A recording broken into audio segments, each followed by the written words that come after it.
This right here is the best explanation for Trump and the MAGA movement in America.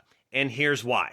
Donald Trump speaks at a fourth grade level, which is the lowest of the last 15 presidents, says a new analysis done by Newsweek. And why is this significant? Well, it's significant because there is a large enough demographic of Americans who, for the very first time in their lives, understand what the presidential candidate is actually saying. It's not just a random suit and tie speaking like a college educated person where they don't understand anything they're saying. They know what he's saying. He says it in simple terms. Build a wall. Make America great again. Simple sloganeering that uneducated people can understand. This is reflected in the exit polls from this election. People that have never attended college, 63% voted for Donald Trump. And as we look at the rest of them, the more educated you get, the more likely you were to vote for Kamala Harris. The less educated, the more likely Donald Trump. And Donald Trump has known the poorly educated is his base for a very long time. He famously said, "I love the poorly educated." And he does love them.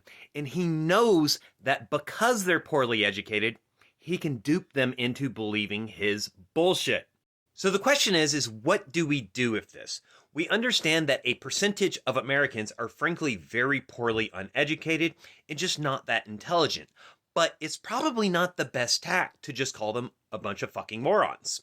They're probably not going to like you if you do that. Now, the long-term solution, of course, is improving education, which means more funding for education and making our education better, especially in terms of teaching critical thinking skills. Now, think about it for a second. What are Republicans doing? They're trying to cut funding for public education because they want to keep you dumb and stupid so you'll keep voting for them. Now, the short-term strategy is what we need to think about next.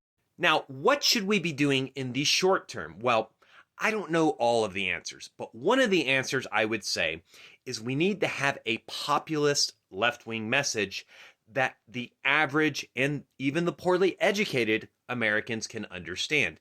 And I think the best model we have for this is actually the Bernie Sanders 2016 and 2020 campaigns.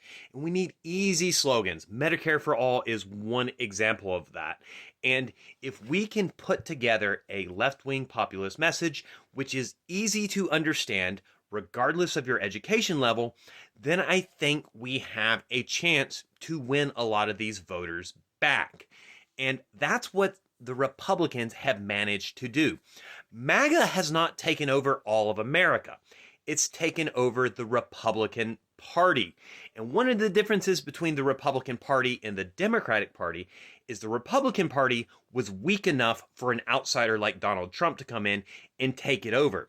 The Democratic Party was not weak enough for an outsider like Bernie Sanders to come in and take it over. However, if we actually want to beat this right-wing populist, I think the best answer would be a left-wing populist of our own, and the average establishment Democrat just isn't the solution.